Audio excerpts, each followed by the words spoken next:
Hello बच्चों, VA education channel में आप सभी का स्वागत है बच्चों। चलिए बच्चों, आज की इस वीडियो में हम लोग क्लास 12 का बायोलॉजी का चैप्टर 6 वंशागति का आणविक आधार चैप्टर का यानी कि मॉलिक्यूलर बेसिस ऑफ इनहेरिटेंस का ऑब्जेक्टिव क्वेश्चन करेंगे बच्चों, जो कि 2025 बोर्ड एग्जाम के लिए आपके लिए बहुत महत्वपूर्ण है बच्चों। 2025 बोर्ड एग्जाम के पैटर्न पर आधारित सारा ऑब्जेक्टिव क्वेश्चन सेट किया गया है बच्चों। चलिए बच्चों, ज़्यादा देर न करते हुए वीडियो स्टार्ट करते हैं। अगर आप इस चैनल पर नए होंगे तो इस चैनल को लाइक और सब्सक्राइब जरूर कर दीजिएगा बच्चों, और बेल आइकन भी बजा दीजिएगा ताकि हम जो भी वीडियो बनाए वो आपको मोबाइल पर नोटिफिकेशन जरूर जाए। चलिए बच्चों, वीडियो स्टार्ट करते हैं चैप्टर 6 बायोलॉजी का ऑब्जेक्टिव का। चलिए बच्चों, पहला प्रश्न क्या पढ़ा है बच्चों? डीएनए अणु में साइटोसिन 18% है, एडेनिन का प्रतिशत है। यानी कि बोल रहा है बच्चों कि डीएनए अणु में साइटोसिन का 18% है, इसमें 18% है, तो एडेनिन कितना प्रतिशत होगा इसमें? 64, 36, 82 या फिर 32? तो कितना होगा बच्चों? डीएनए में अणु में साइटोसिन 18% है, तो एडेनिन कितना परसेंट होगा बच्चों? तो इसका सही आंसर होगा बच्चों ऑप्शन नंबर डी, 32% है। कितना परसेंट है? 32%। यानी कि पहला का ऑप्शन नंबर डी बिल्कुल राइट आंसर हो जाएगा बच्चों। दूसरा नंबर प्रश्न है बच्चों, ट्रांसफर आरएनए में पाए जाने वाले 3 क्षारकों का क्रम जो संदेश वाहक आरएनए कोडॉन से बंधता है कहलाता है। यानी कि दूसरा नंबर प्रश्न है बच्चों कि ट्रांसफर आरएनए में पाए जाने वाले 3 क्षारकों का क्रम जो संदेश वाहक आरएनए कोडॉन से बंधता है वह क्या कहलाता है? त्रिक, नॉनसेंस कोडॉन, या फिर एंटी कोडॉन, या फिर समापन कोडॉन? तो क्या कहलाता है बच्चों? इसका सही आंसर है बच्चों option number C, anticodon कहलाता है। क्या कहलाता है? तो एंटी कोडॉन। यानी कि ऑप्शन नंबर बी, सी बिल्कुल राइट आंसर है बच्चों दूसरा का। तीसरा नंबर प्रश्न है बच्चों, आरएनए के प्राइमेडिन में पाया जाता है, आरएनए के प्राइमेडिन में पाया जाता है, क्या पाया जाता है? साइटोसिन एवं थायमिन, या फिर एडिनोन एवं गुआनिन, या फिर साइटोसिन एवं यूरासिल, या फिर थायमिन एवं यूरासिल? तो आरएनए के प्राइमेडिन में पाया जाता है, क्या पाया जाता है बच्चों? तो इसका सही आंसर है बच्चों ऑप्शन नंबर सी, साइटोसिन एवं यूरासिल। यानी कि ऑप्शन नंबर सी बिल्कुल राइट आंसर है बच्चों तीसरा का। चौथा नंबर प्रश्न है बच्चों, न्यूक्लिक अम्ल पॉलीमर है, न्यूक्लिक अम्ल पॉलीमर है, सॉरी बच्चों यहाँ पर मिसप्रिंट हो गया, न्यूक्लिक अम्ल पॉलीमर है न्यूक्लियोटाइड का, या फिर न्यूक्लियोसाइड का, या फिर एमिनो अम्ल का, या फिर इनमें से कोई नहीं? तो इसका सही आंसर है बच्चों न्यूक्लिक अम्ल पॉलीमर है किसका? तो न्यूक्लिक अम्ल पॉलीमर है न्यूक्लियोटाइड का। यानी कि ऑप्शन नंबर ए बिल्कुल राइट आंसर है बच्चों चौथा का।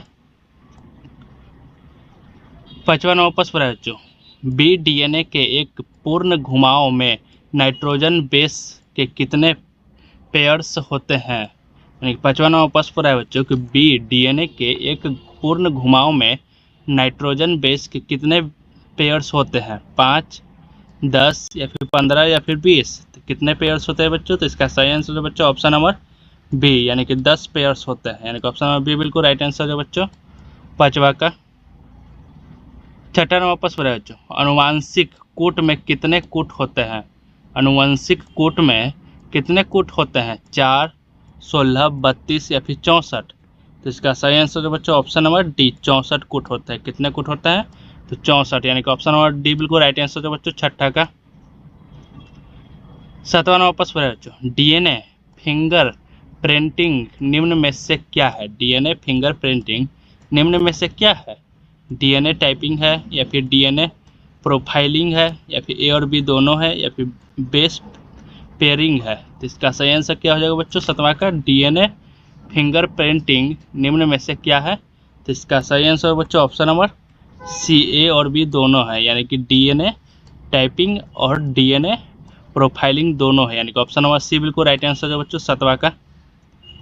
आठवां नंबर प्रश्न है बच्चों, निम्न में से किस डीएनए अणु में प्यूरिन है? निम्न में से किस डीएनए अणु में प्यूरिन है?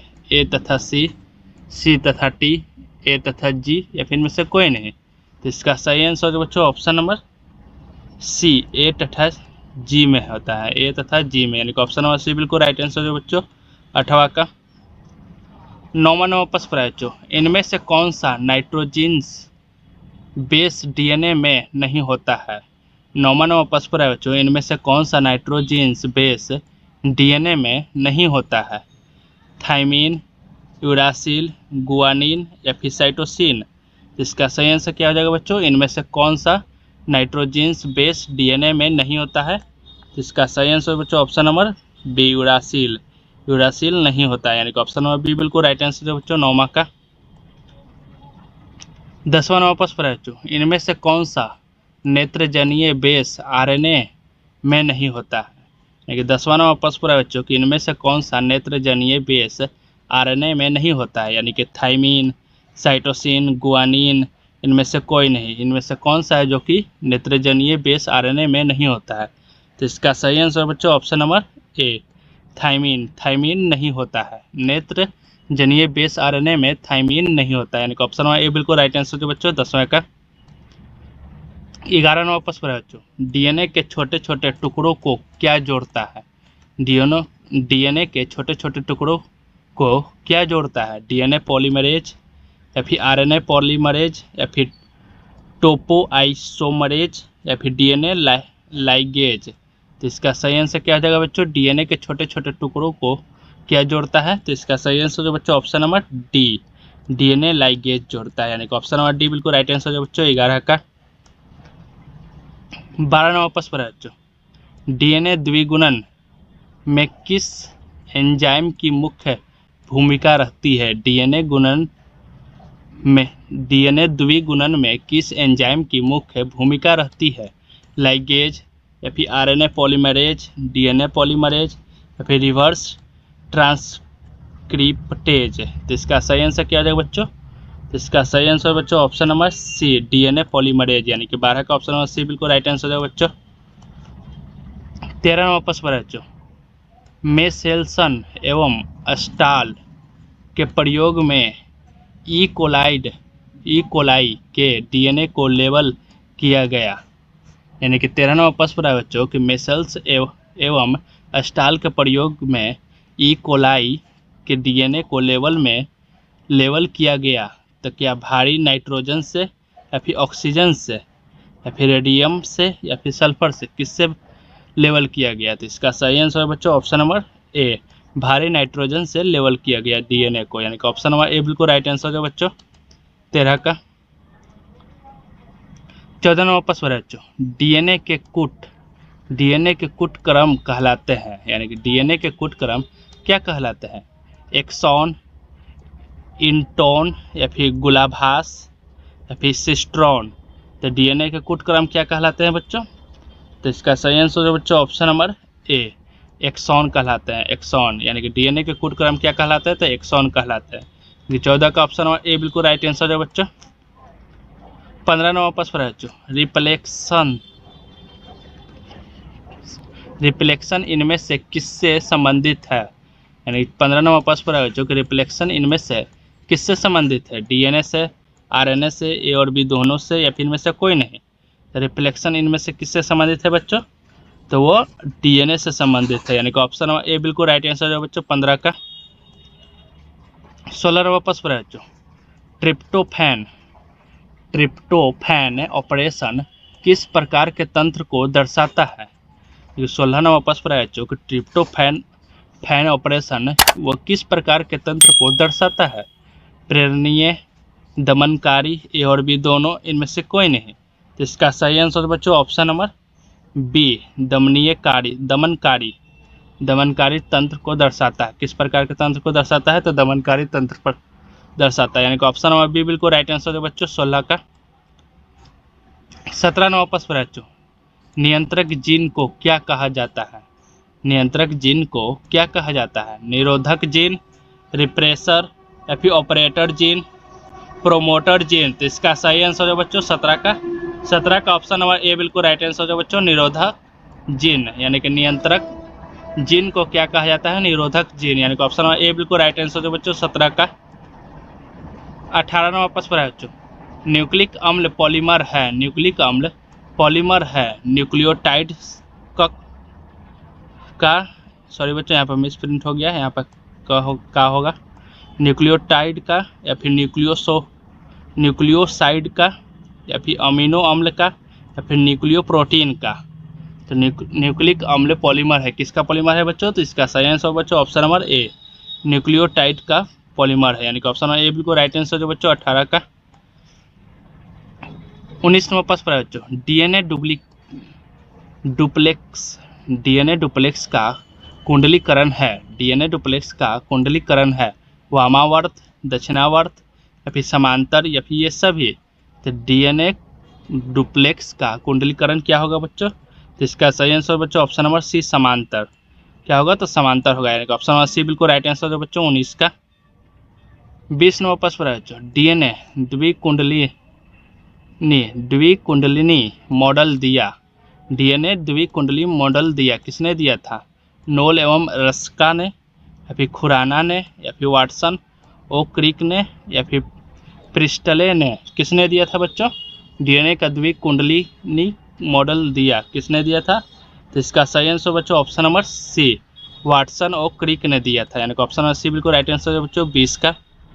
21 नंबर प्रश्न है बच्चों, जो जीन अपना स्थान बदलते रहते हैं उन्हें क्या कहते हैं?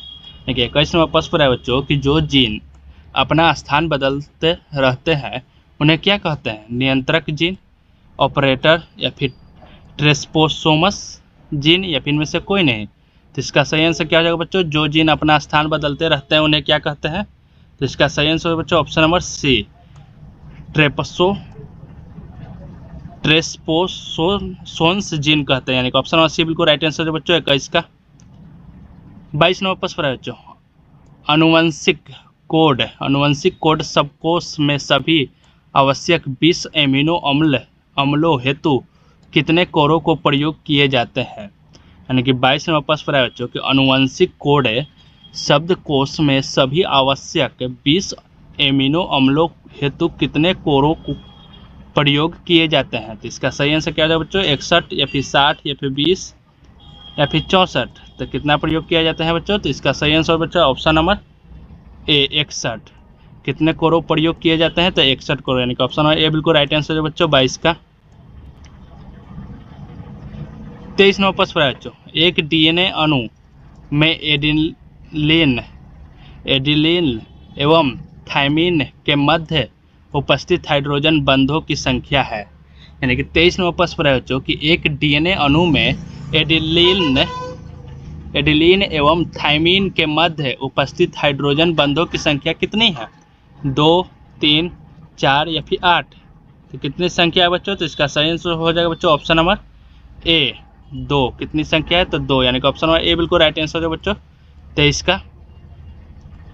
24 नंबर प्रश्न है बच्चों, एक एमआरएनए में अमीनो अम्ल के कोड के लिए कितने न्यूक्लियोटाइड अनुक्रम है? यानी कि 24 नंबर प्रश्न है बच्चों कि एक एमआरएनए में अमीनो अम्ल के कोड के लिए कितने न्यूक्लियोटाइड अनुक्रम है? 1, 2 या फिर 3 या फिर में से कोई नहीं। तो कितने हैं बच्चों? तो इसका सही आंसर हो जाएगा बच्चों ऑप्शन नंबर 24 का ऑप्शन नंबर ए बिल्कुल राइट आंसर हो जाएगा बच्चों। एक न्यूक्लियोटाइड अनुक्रम है, यानी कि ऑप्शन नंबर ए बिल्कुल राइट आंसर है बच्चों 24 का। 25 नंबर प्रश्न है बच्चों, प्रोटीन संश्लेषण में एमिनो अम्ल को सक्रिय करने में किसकी आवश्यकता होती है? 25 नंबर प्रश्न है बच्चों कि प्रोटीन संश्लेषण में एमिनो अम्ल को सक्रिय करने में किसकी आवश्यकता होती है? एएमपी, एडीपी, जीटीपी या फिर एटीपी। तो किसकी आवश्यकता होती है बच्चों? तो इसका सही आंसर है बच्चों ऑप्शन नंबर डी एटीपी की। किसकी आवश्यकता होती है? तो एटीपी की, यानी कि ऑप्शन नंबर डी बिल्कुल राइट आंसर है बच्चों 25 का। 26 नंबर प्रश्न है बच्चों, अनुलेखन के प्रभाव डीएनए का वह स्थल जिस पर आरएनए पॉलीमरेज जुड़ता है कहलाता है। यानी कि 26 नंबर प्रश्न है बच्चों कि अनुलेखन के प्रभाव डीएनए का वह स्थल जिस पर आरएनए पॉलीमरेज जुड़ता है वह क्या कहलाता है? ग्राही, प्रमोटर या फिर इंसेप्टर या फिर इनमें से कोई नहीं।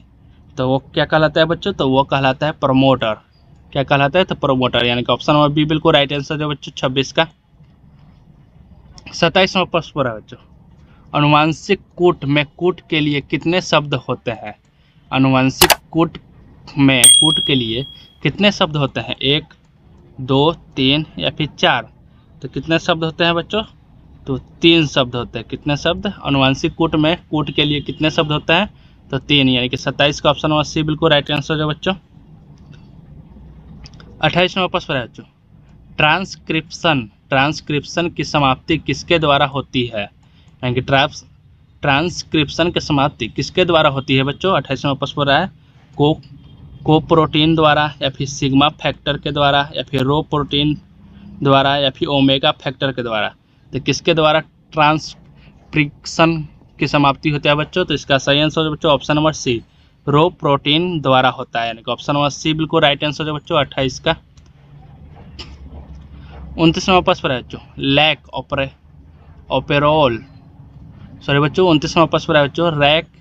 लैक ऑपेरॉन में कितने संरचनात्मक जीन पाए जाते हैं? लैक ऑपेरॉन में कितने संरचनात्मक जीन पाए जाते हैं? 3, 5, 1 या फिर में से कोई नहीं। कितने जीन पाए जाते हैं बच्चों? तो 3 पाए जाते हैं। यानी कि ऑप्शन नंबर ए बिल्कुल राइट आंसर है बच्चों 29 का। 30वां प्रश्न है बच्चों, ऑपरेशन मॉडल प्रस्तावित किया था वाटसन तथा क्रिक ने, या फिर नीरेन वर्ग ने, या फिर जेकॉब तथा मोंड ने, या फिर में से कोई नहीं। तो ऑपरेशन मॉडल प्रस्तावित किया था किसने किया था बच्चों? तो इसका सही आंसर है बच्चों ऑप्शन नंबर सी, जेकॉब तथा मोंड ने किया था। जेकॉब तथा मोंड ने, यानी कि ऑप्शन नंबर सी बिल्कुल राइट आंसर है बच्चों 28-30 का। 31वां प्रश्न है बच्चों, लैक ऑपेरॉन का घटक नहीं है। लैक ऑपेरॉन का घटक नहीं है, कौन सा है? प्राइमर जीन, या फिर प्रोमोटर जीन, संरचनात्मक जीन, या फिर नियामक जीन। तो कौन घटक नहीं है बच्चों लैक ऑपेरॉन का? तो इसका सही आंसर बच्चों ऑप्शन नंबर ए, प्राइमर जीन घटक नहीं है लैक ऑपेरॉन का। यानी कि ऑप्शन नंबर ए बिल्कुल राइट आंसर है बच्चों 31 का। 32वां प्रश्न है बच्चों, वायरस के कोर में इनमें से क्या पाया जाता है? वायरस के कोर में इनमें से क्या पाया जाता है? DNA, RNA, दोनों में से कोई एक, इनमें से कोई नहीं। तो इसका सही आंसर है बच्चों ऑप्शन नंबर सी, दोनों में से कोई एक पाया जाता है 32 का। यानी कि वायरस के कोर में इनमें से क्या पाया जाता है? तो दोनों में से कोई एक ही पाया जाता है, DNA नहीं तो RNA। यानी कि ऑप्शन नंबर सी बिल्कुल राइट आंसर हो जाएगा बच्चों 32 का। 33वां प्रश्न है बच्चों, संबंध के फलस्वरूप एक्सॉन जुड़ते हैं तथा अभिक्रिया को उत्प्रेरित करने वाला एंजाइम है। यानी कि 33वां प्रश्न है बच्चों कि संबंध के फलस्वरूप एक्सॉन जुड़ते हैं तथा अभिक्रिया को उत्प्रेरित करने वाला एंजाइम है। RNA लाइगेज, या फिर RNA किटलेज, या फिर RNA परमिएज, या फिर RNA पॉलीमरेज। तो इसका सही आंसर है बच्चों 33 का ऑप्शन नंबर बी, RNA किटिलेज, यानी कि ऑप्शन नंबर बी बिल्कुल राइट आंसर है बच्चों 33 का। 34वां प्रश्न है बच्चों, 20 स्वरूपी DNA कुंडलिनी का एक घुमाव लगभग कितना होता है? 34वां प्रश्न है बच्चों कि 20 स्वरूपी DNA कुंडलिनी का एक घुमाव लगभग कितना होता है? 20 mm, या फिर 0.34 mm, या फिर 3.4 mm, या फिर 2 mm। तो कितना होता है बच्चों घुमाव लगभग? एक घुमाव लगभग कितना होता है? ठीक 20 स्वरूप DNA कुंडलिनी का। तो इसका सही आंसर है बच्चों ऑप्शन नंबर सी, 3.4 mm का होता है। यानी कि ऑप्शन नंबर सी बिल्कुल राइट आंसर है बच्चों 34 का।